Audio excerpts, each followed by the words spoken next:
Hey everybody, James here with New Adventure Films. So you've bought or are thinking about buying a new DJI Mavic 4 Pro drone. Now, there are a lot of videos out there hyping up how amazing it is, but let's be honest, they're probably being sponsored.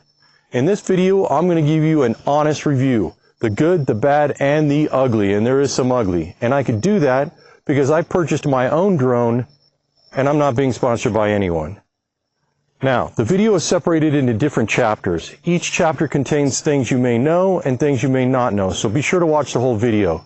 And as always, if you like the video, give it a thumbs up and subscribe. Let's get started.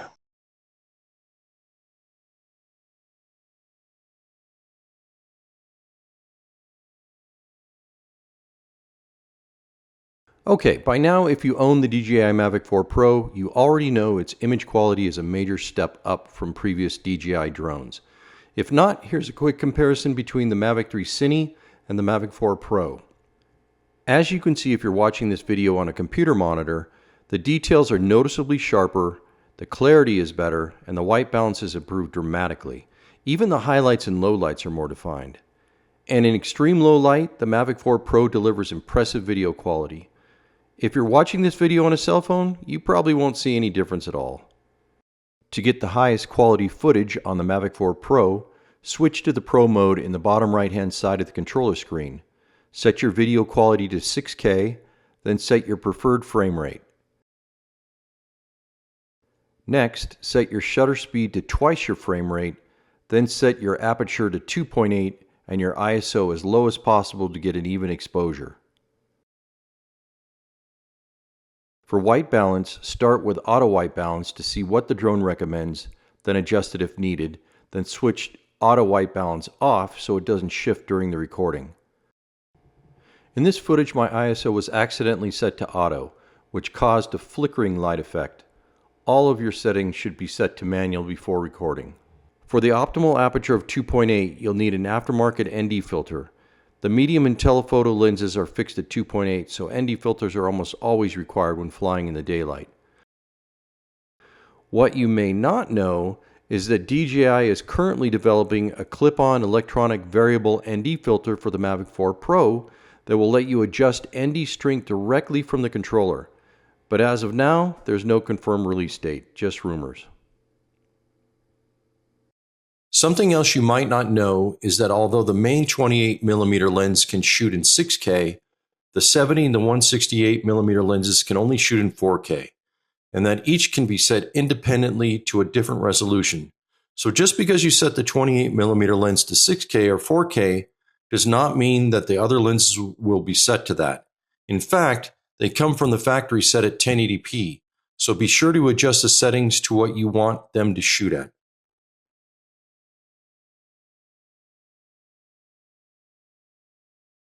The DJI Mavic 4 Pro has amazing photo quality, and the main camera's quad-Bayer sensor shoots in a whopping 100 megapixels. If you dial in the right settings for each camera and use ND filters when necessary, you will get amazing pictures and panoramics. What you may not know is that all the cameras need to be set independently and only the 28mm lens shoots at 100 megapixels.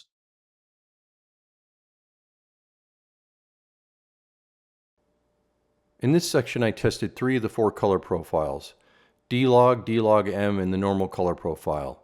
I didn't test HLG because it doesn't look good on this drone and it didn't look good on the previous drones. It was a nice addition that in this drone, the Mavic 4 Pro, you can use log on all 3 lenses. Previous drones, you could only use it on the main lens.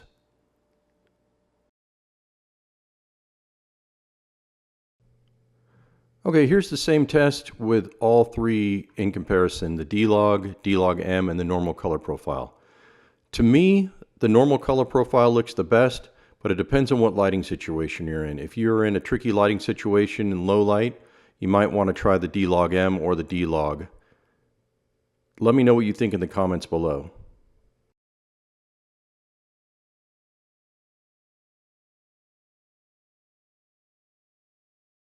A new feature of the Mavic 4 Pro Creator Combo is that the controller can record audio.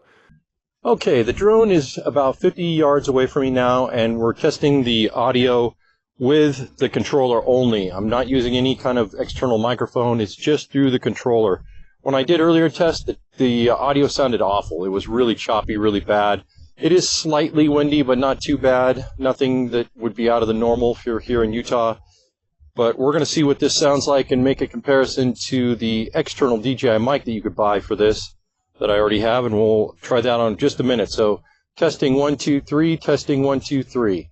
Okay, now we're testing this out with my attached DJI mic. Well, not attached, but attached to me. The audio when I tested it in my home was much better because it didn't rely on the controller's terrible audio. So let's put down the controller on the ground and just talk into the camera from there.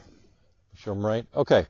So this is just with the DJI mic. I wanted to make sure it wasn't also getting feedback from the controller, which I set on the ground right here. If you have the controller too close, sometimes you can get feedback from the controller being too close to the mic, having two mics. I don't know why. It's just the way it works. So you always want to put the controller down if possible. You can always look down to make sure you're in the screen. But this is testing the DJI Mic 2, actually, not the DJI Mic, the DJI Mic 2 that has Bluetooth connectivity to the controller. All right, right now I'm testing the DJI Mic 2 audio.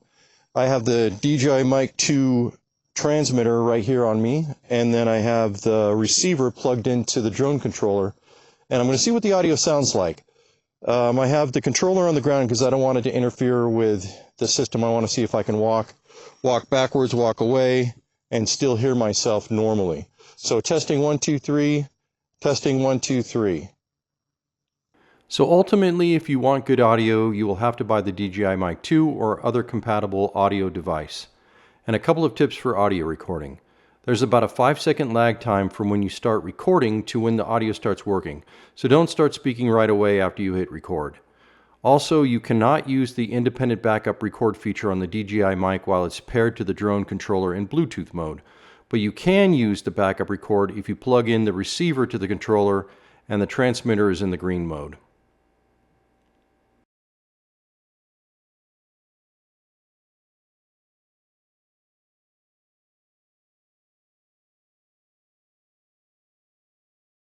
Okay, what we're going to do now is we're going to test out the ActiveTrack.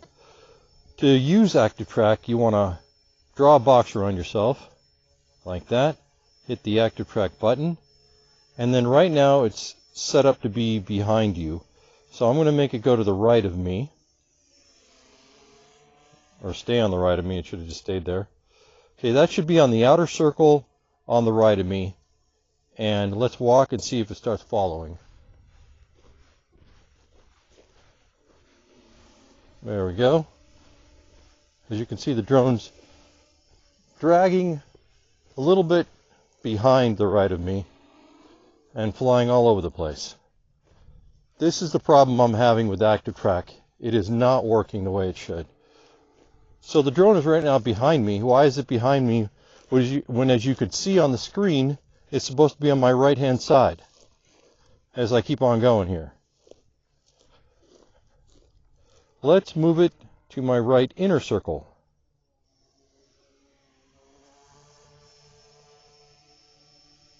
All right, right now the drone's behind me. Again, not completely on my right, but we're going to see it'll stay on the inner circle. Doing a little bit better right now on the inner circle.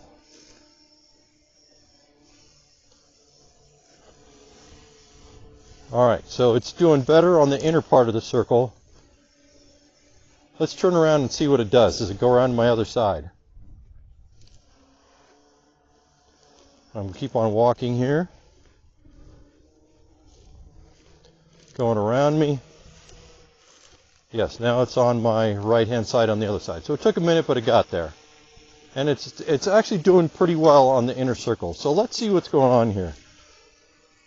Let's look at the settings. I'm going to see if I can look at the settings. Okay, so there's person and vehicle settings. We're on person, that's me. We're on, there's inner circle and outer circle. Let's see. Let's look at inner height is 6.6 feet. We can make it go even a little bit lower. 4.9 feet. So we just set it to 4.9 feet on the inner height.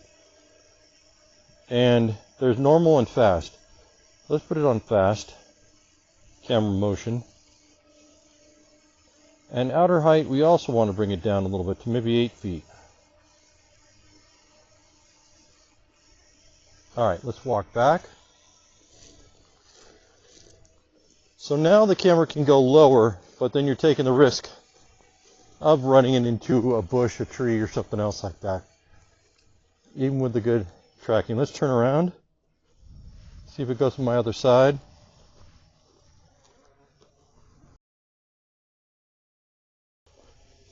Okay, tracking on the inner circle on my right hand side.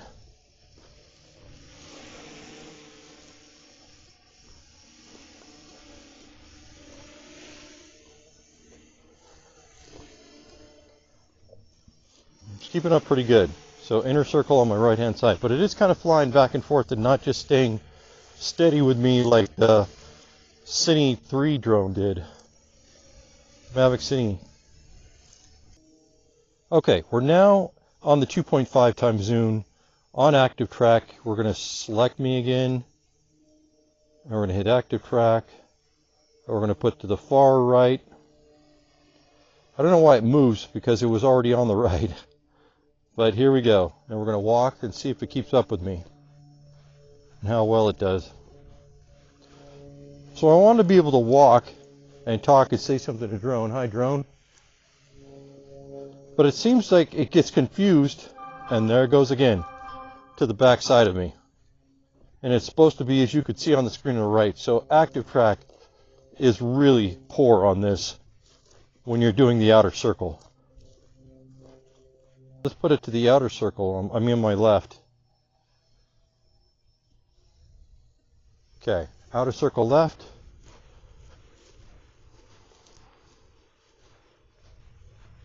Keeping up pretty good.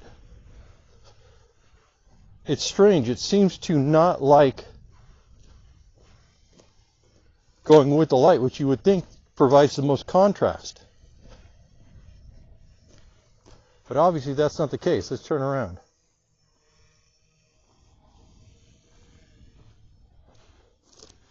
See if the drone attempts to swing around.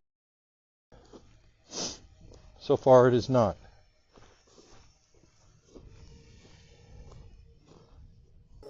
Okay, I am redoing this test now that I've recalibrated the drone and the controller to see if the ActiveTrack works better. It's on the inner circle, as you could see, on my left-hand side, and it's on the wide-angle lens. Let's see what happens here.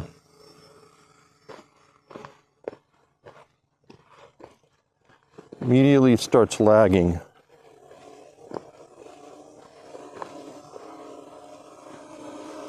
It's catching up. Let's see if it does what it was doing before, which is going behind me.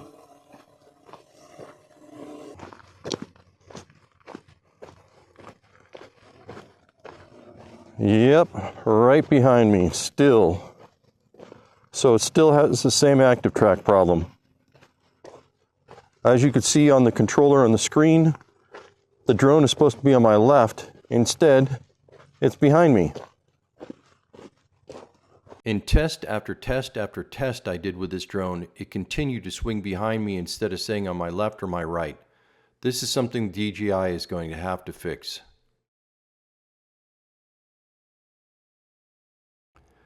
To give you a comparison, here's some footage I shot with the Mavic 3 Cine drone from my left side. As you can see, the tracking is much more smooth and consistent than the Mavic 4 Pro, and the drone actually stays to my left when it's set to my left. Also, the settings in the Mavic Cine were much easier to use.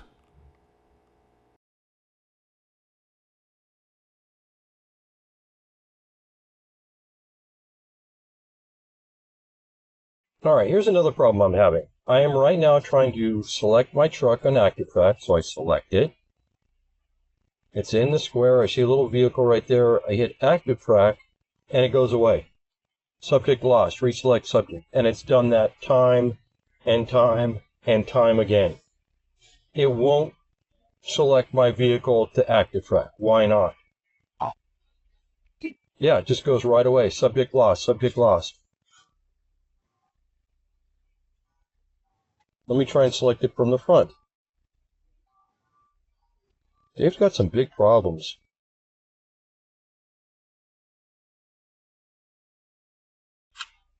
Okay, let's select it from the front. ActiveTrack. So now from the front it'll select it for some reason. We want it to go to our left-hand side, so I'm going to push the left-hand side of the screen.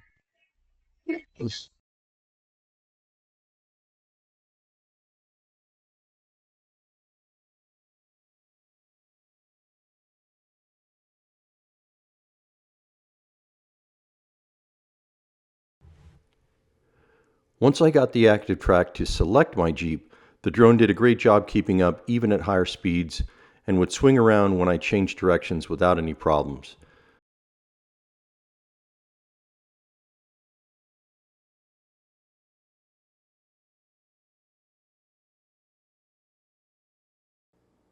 When trying to track my motorcycle, I was not able to select my motorcycle as a vehicle, so I had to select myself.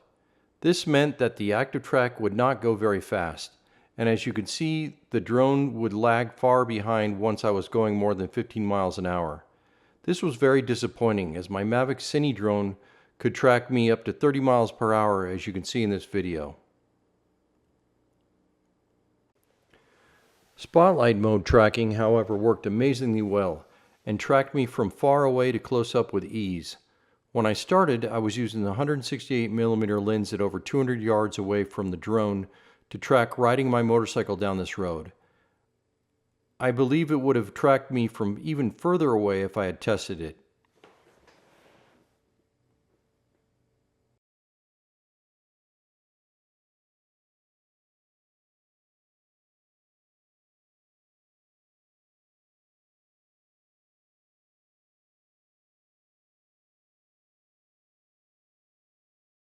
Another issue I've run into with the DJI Mavic 4 Pro is called drone drift, the tendency for the aircraft to slide side to side or rise and fall while hovering in place. In this first comparison between the Mavic 3 Cine and the Mavic 4 Pro, you can clearly see the Mavic 4 Pro drifting noticeably while filming with the telephoto lens. There was very little wind that day, so the drone should have held position without swaying. Because the two drones weren't flown at the exact same time, I decided to run an additional test, flying them side by side on a different day in a different location with absolutely no wind. All right, I'm redoing this test with the different ND filter on. The sun's going to go away in a minute and want to do it really fast. The drones are side by side. There's like a foot between them. The Mavic Pro 4 is definitely drifting more than the Cine 3, the Mavic 3 Cine. I don't know why that is, but I'm going to stand directly still and see if it makes a difference, so you could see it in the video. But I could see that the Mavic 4 Pro is going a little bit left to right, a little bit up and down, drifting all over the place, whereas the Cine is completely still. At this point, I'm not aware of any fix for the issue. I reported it to DJI and I'm waiting to hear what they can do about it, if anything. Alright, here are a few of the things that I actually liked about this drone. First, the video quality is amazing and on par with a professional SLR camera. Photo quality is amazing as well, and there are many more panoramic options. White balance and options have improved even in the auto mode, so you can leave it on auto white balance and it'll do great. The battery life is significantly improved from previous drones, making my time lapses much longer and better. No need to unfold arms in any order. That was so frustrating on previous drones. If you forget to unfold it in the right order, they get stuck and it was just frustrating. So this is great. The RC Pro 2 controller screen is larger. That's always nice. This drone can record audio through the controller and it works great with the DJI Mic 2. The drone is much faster at connecting to satellites than previous models. One of the frustrating parts about having a drone is getting it out and then waiting for the satellites to connect before you launch it to get your shot.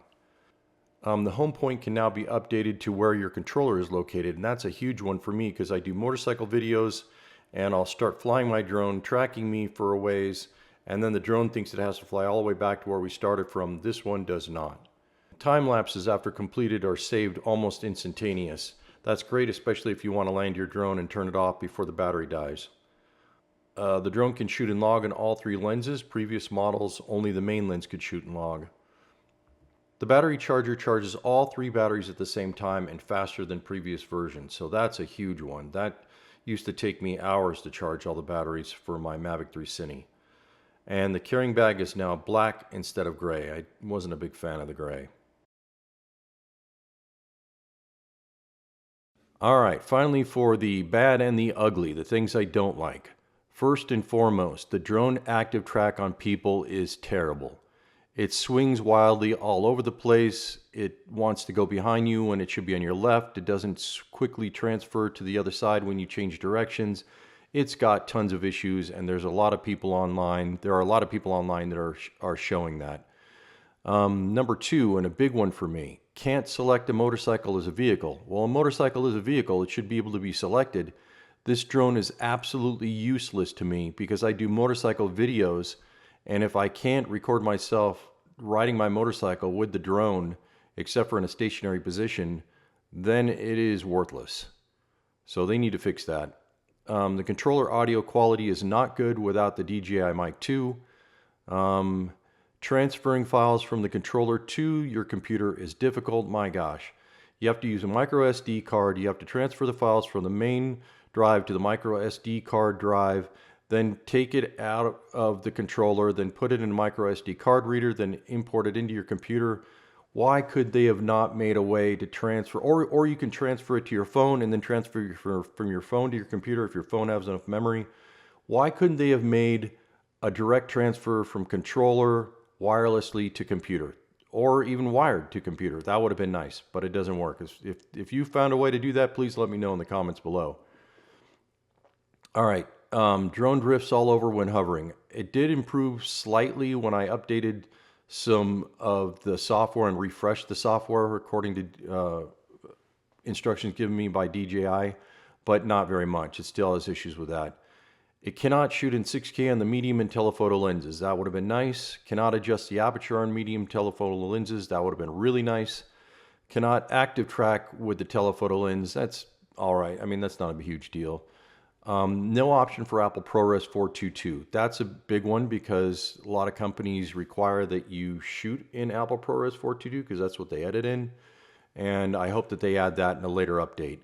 The bag tips over easily and looks like a girl's purse. I really don't want to be carrying a bag that looks like a girl's purse. Maybe that's just me personally, but I would have rather had no bag and saved the $100 that they probably spent on doing that, or $5. The RC Pro Controller 2 is awkward and unbalanced in your hands. When that thing with the screen popped up, it's shaky. It feels like it's going to fall out of your hands, tip forward, tip backwards. I don't like it at all. I should have got the other controller that's just built into the unit. The controller 2 antennas also open downwards. If you want to put the drone controller down, you feel like you're going to break off the antennas. It's probably not good for them. And then finally, the onboard SSD is half the size of the Mavic 3 Cine, only 500 megabytes. I thought things were supposed to get better when you have a Pro version and you spend a lot of money, not worse. So why would they half the size of the drive? That didn't make any sense. Okay, some final thoughts on this drone. If you're an amateur or just somebody that's looking to get amazing aerial shots and aerial video, this is an amazing drone. It's probably one of the best ones on the market today for that, especially for the price. But if you're a serious content creator and you want it to be able to track you and hover in place while you're talking on your video, it is not the drone for you. Not only that, there is a 90-day waiting period right now once you send your drone in for them to even look at it. After that, you don't even know if you're going to get it back, because starting in January, that's when the drone ban, the DJI drone ban, takes effect. So if that happens, will we be able to get our drones back? We don't even know that. And after January the 1st, you probably won't even be able to buy one of these anyway. So you got to take all of these things into consideration when thinking about buying this drone. Hopefully they'll be doing some updates to fix some of the issues. I don't know if they can or not. Please let me know your thoughts in the comment section below. If you've had any of these problems, let me know. And as always, if you liked the video, give it a thumbs up and please subscribe. Thank you for watching.